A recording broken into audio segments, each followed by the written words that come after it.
अस्सलाम वालेकुम dear students. आज के हम अपने लेक्चर में एक्सरसाइज नंबर 6.2 को ही कंटिन्यू करेंगे। पिछले लेक्चर में हमने एक्सरसाइज नंबर 6.2 के कुछ क्वेश्चन किए थे और आज के लेक्चर में हम मजीद कुछ ऐड करते हैं। हमारे पास है क्वेश्चन नंबर 5। क्वेश्चन में हमारे पास तीन मैट्रिसेस गिवन है। एक हमारे पास पी मैट्रिक्स गिवन है, एक आर मैट्रिक्स गिवन है और एक हमारे पास 2/3 ऑर्डर का नल मैट्रिक्स गिवन है। हमने करना क्या है, हमने क्यू मैट्रिक्स फाइंड करना है और हमारे पास डिफरेंट पार्ट्स में कुछ सिचुएशंस गिवन है, उनको यूज करते हुए हमने क्यू मैट्रिक्स फाइंड करना है। हमारे पास जैसे कि डी पार्ट है R plus Q is equal to 2p, तो इसमें हमने क्या करना है, हमने इस क्यू मैट्रिक्स को फाइंड करना है।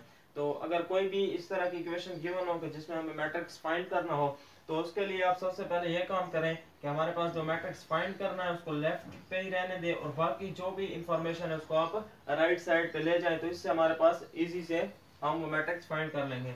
तो हम क्यू को यहाँ ही छोड़ देते हैं और ये आर को हम इधर ले आते हैं, ये 2p माइनस आर हो जाएगा। अब इनमें हम मैट्रिक्स को प्लेस कर देते हैं। पी मैट्रिक्स है हमारे पास 2, 15, -6 and 7, -3, 3 and minus R matrix हमारे पास है 4, 0, 8 एंड 1, -4, -1। अभी मैं दोनों पे सेम दोनों मैट्रिसेस पे दोनों ऑपरेशन मतलब कि मल्टीप्लिकेशन और सब्ट्रैक्शन एक साथ ही मैं लगा देता हूँ। हमारे पास हो जाएगा 4, -4 एंड 30 -0 एंड -12 -8।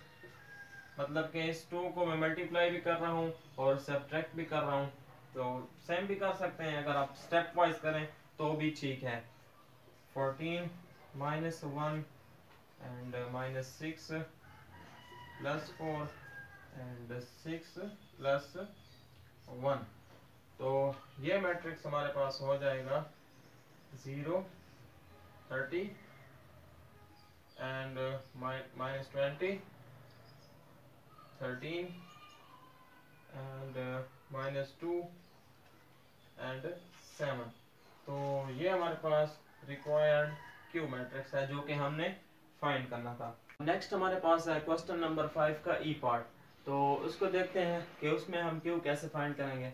हमारे पास ये सिचुएशन गिवन है 2 × p minus R plus 4p plus Q plus 2o। अब हमने क्या करना है, हमने इस क्यू को जो है ना फाइंड आउट करना है कि हमारे पास ये क्यू मैट्रिक्स कौन सा है। तो सबसे पहले हम इस क्यू को लेफ्ट पे ले आते हैं किसी तरीके से और फिर जो है ना इस इक्वेशन को सॉल्व करते हैं। तो क्यू को मैंने यहीं पे छोड़ दिया और इस 2o को मैंने लेफ्ट साइड पे शिफ्ट कर दिया। तो ये क्यू यहीं पे ही है और 2 को अंदर मल्टीप्लाई कर दिया, 2p minus 2r plus 4p और ये 2o इधर आ गया -2o और ये 2p हमारे पास और ये 4p हमारे पास ऐड हो के 6p हो जाएगा -2r एंड -2o। अभी हमने क्या किया है कि 6p है तो p मैट्रिक्स मैंने यहाँ पे पुट कर दिया है और -2r है तो r मैट्रिक्स गिवन है वो मैंने पुट कर दिया है और उसके बाद -2 और o मैट्रिक्स हमारे पास नल मैट्रिक्स है 2/3 ऑर्डर का, वो पुट कर दिया है। उसके बाद 6 को मल्टीप्लाई कर देंगे और हमें पता है कि स्केलर मल्टीप्लिकेशन हर एक एंट्री से जो है ना स्केलर मल्टीप्लाई करेगा। इसके बाद 2 मल्टीप्लाई कर देंगे, उसके बाद जब ये नल मैट्रिक्स से कोई भी स्केलर मल्टीप्लाई करेगा तो आंसर हमारे पास नल मैट्रिक्स ही आएगा। उसके बाद हमने सिंपली क्या करना है, तीनों मैट्रिक्स को हमने सब्ट्रैक्ट कर लेना है। हमने सब्ट्रैक्ट करना है, हमें पता है कि हम कोरस्पॉन्डिंग एलिमेंट्स को हर मैट्रिक्स को सब्ट्रैक्ट कर लेंगे। जैसे -12 -8 एंड -0, इसी तरह सारे एलिमेंट्स हम सब्ट्रैक्ट कर लेंगे और हमारे पास ये क्यू मैट्रिक्स हमने फाइंड कर लिया जो कि हमारा रिक्वायर्ड आंसर है। पास है क्वेश्चन नंबर 7। क्वेश्चन नंबर 7 में हमारे पास एक फैक्ट्री है जिसपे कुछ लॉरीज हैं, वैन्स हैं, कार्स हैं और उस वक्त मंथ के शुरू में उनके लिए ये स्पेयर पार्ट्स जो है ना अवेलेबल हैं। उसके बाद मंथ गुजरने के बाद स्टोर कीपर ऑब्जर्व करता है कि ये जो स्पेयर पार्ट्स मंथ के शुरू में मौजूद थे ये इस्तेमाल होने के बाद ये बच जाते हैं। अब हमें जो है ना कुछ क्वेश्चन दिए हुए हैं जिनका हमने आंसर देना है इस सिचुएशन को सामने रखते हुए। हमारे पास पूछा गया है कि how many tyres did lorries use, कि पूरे मंथ में जो हमारे पास लॉरीज हैं उन्होंने कितने टायर यूज किए। तो हमारे पास मंथ के शुरू में क्या था, हमारे पास मंथ के शुरू में 40 टायर थे और लॉरीज ने कितने टायर यूज कर लिए, 22 टायर यूज कर लिए, तो रिमेनिंग हमारे पास बच गए 18। तो ये हमारे पास क्या, हम क्या कहेंगे कि 18 टायर लॉरीज ने पूरे के पूरे मंथ में यूज किए। नेक्स्ट हमारे पास पूछा गया कि how many tyres did the car use, इस पूरे मंथ में कार ने जो है ना कितने टायर यूज किए हैं। तो इसका आंसर है हमारे पास कुल 19 टायर्स थे और मंथ के एंड में हमारे पास कितने बच गए, 11। तो हमारे पास कुल 8 टायर कार्स ने पूरे के पूरे मंथ में यूज किए। इसके बाद हमसे पूछा गया कि how many fan belts did the van use, हमारे पास वैन ने फैन बेल्ट्स जो है ना इस पूरे के पूरे मंथ में कितने यूज किए हैं। तो इसका आंसर हमारे पास है, मंथ के शुरू में हमारे पास वैन के फैन बेल्ट्स थे 16 और मंथ के एंड पे फैन बेल्ट्स हमारे पास थे 4। तो कुल हमारे पास हुए 12 फैन बेल्ट्स पूरे के पूरे मंथ में हमारे पास वैन ने यूज किए। अब हमारे पास ये पूछा गया है नेक्स्ट कि एक ऐसा मैट्रिक्स बनाए जिनमें पूरे के पूरे मंथ में जितने स्पेयर पार्ट्स यूज हुए हैं वो उनको रिप्रेजेंट करें। तो हम वो मैट्रिक्स फाइंड करते हैं।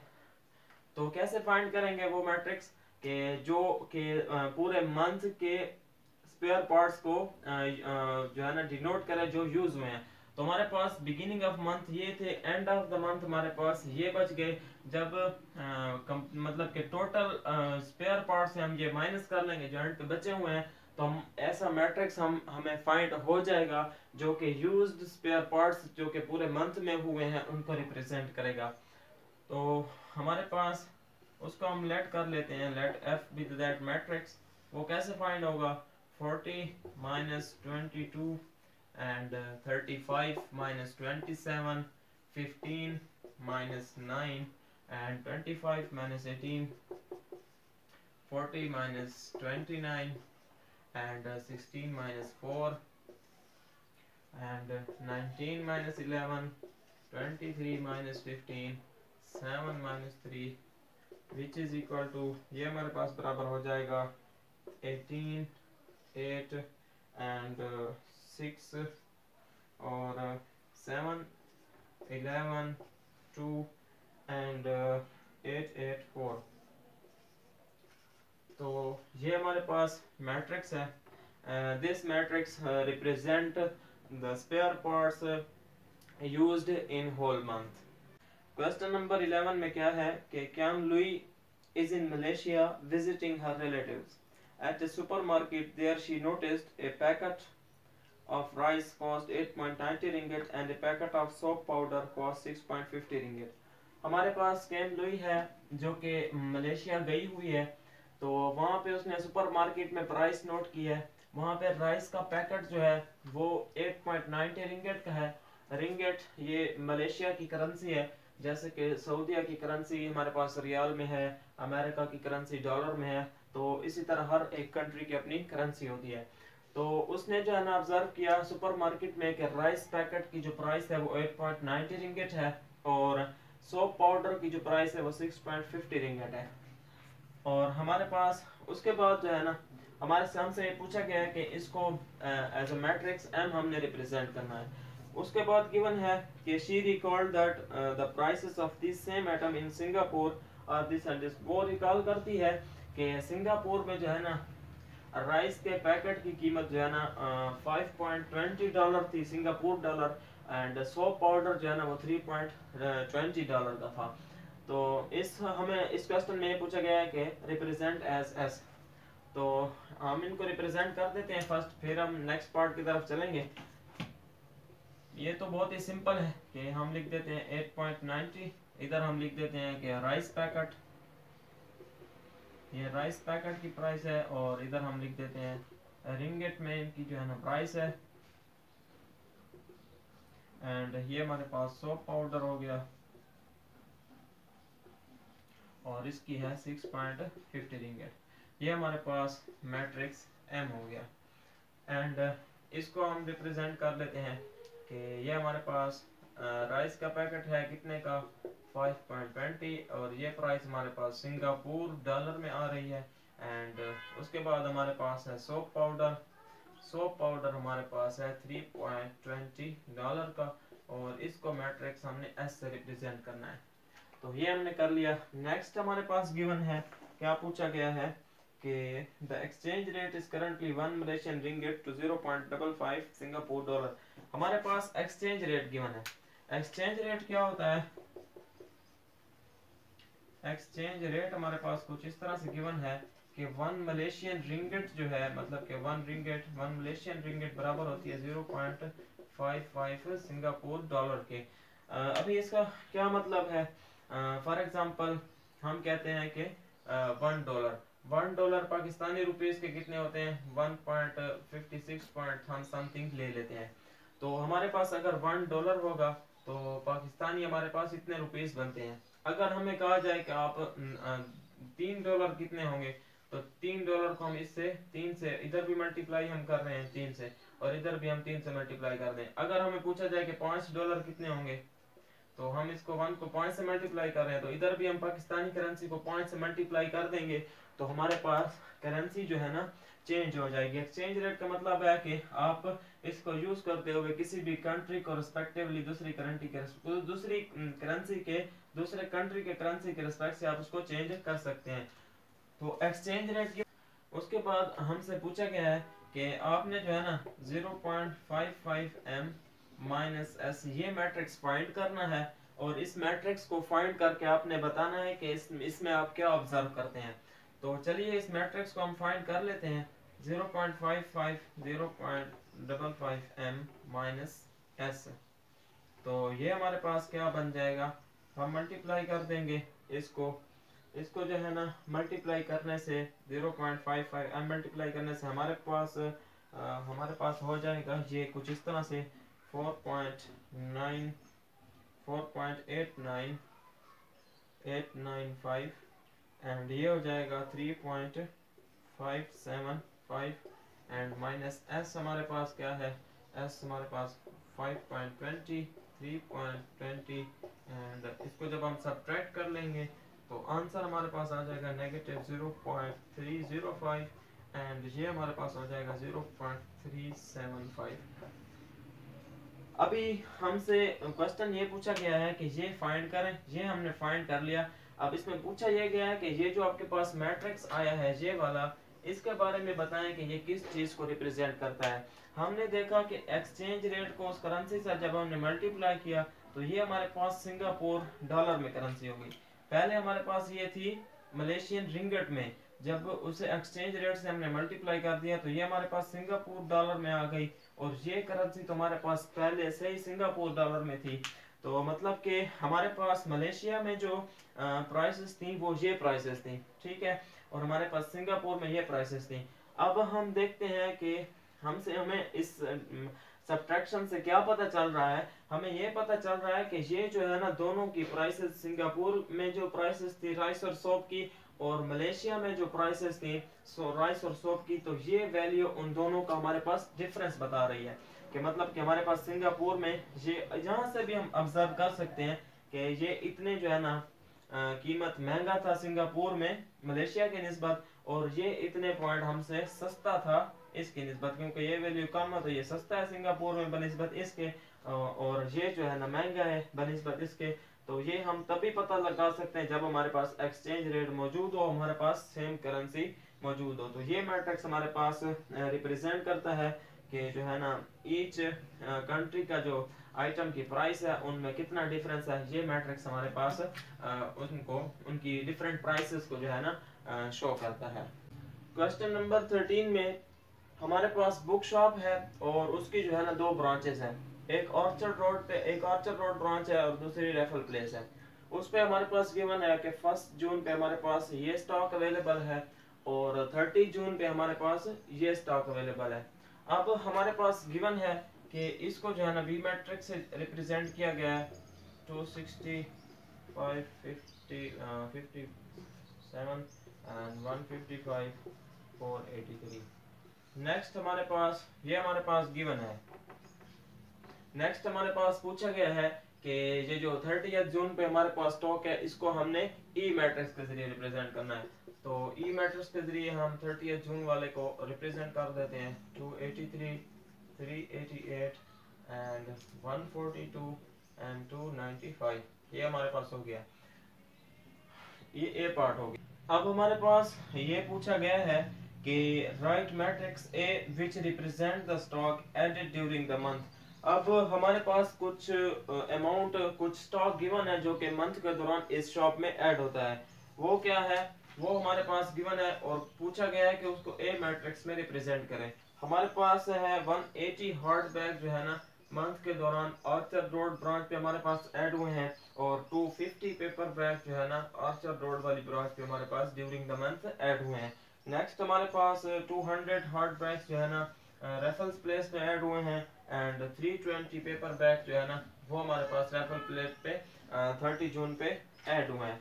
तो ये हमारे पास ए मैट्रिक्स हो गया। नेक्स्ट हमारे पास जो सी पार्ट है उसमें ये पूछा गया है कि हमने एक ऐसा मैट्रिक्स फाइंड करना है जो कि गिवन है, और फिर उसके मतलब हमने बताना है कि वो किस चीज को शो करता है। तो हमारे पास सी पार्ट है, हमने मैट्रिक्स फाइंड करना है बी प्लस ए माइनस ई। अब हमारे पास ये मैट्रिक्स हमने फाइंड करना है और बताना है कि ये मैट्रिक्स जो है ना किस चीज को रिप्रेजेंट करता है।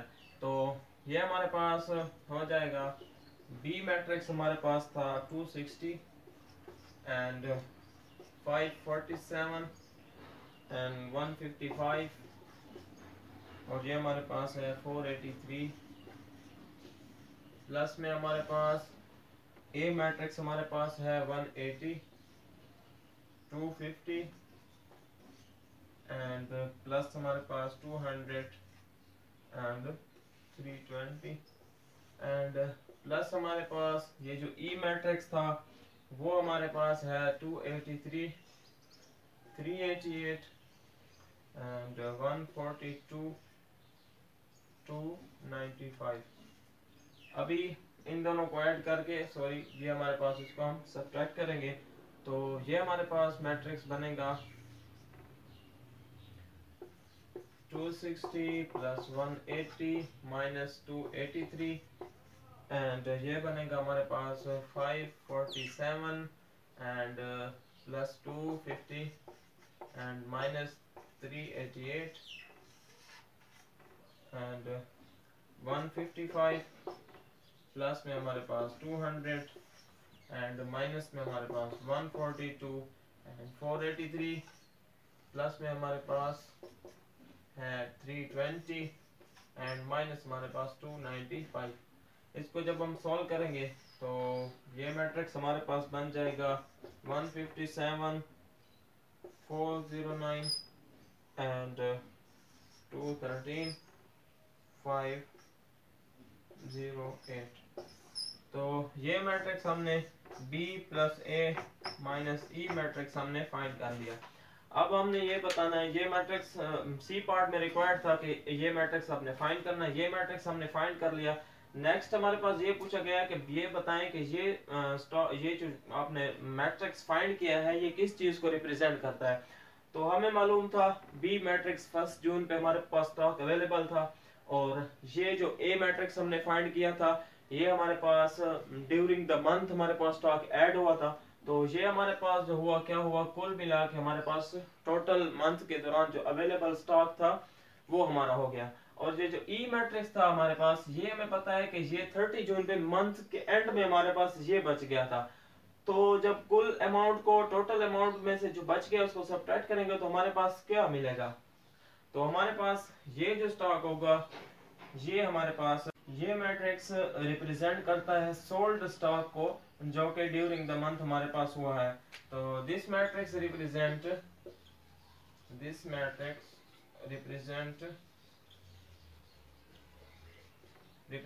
द सोल्ड स्टॉक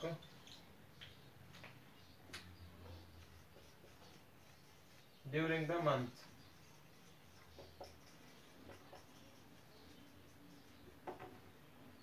तो ये हमारे पास था क्वेश्चन नंबर 13। जो कि हमारी एक्सरसाइज 6.2 का लास्ट क्वेश्चन है। इसके साथ हमारी 6.2 एक्सरसाइज कंप्लीट होती है। हम अपने नेक्स्ट लेक्चर में इंशाल्लाह मल्टीप्लिकेशन ऑफ मैट्रिसेस से स्टार्ट करेंगे। तो आज का लेक्चर हमारा यहाँ तक था, तो मिलते हैं हम इंशाल्लाह अपने नेक्स्ट लेक्चर के साथ।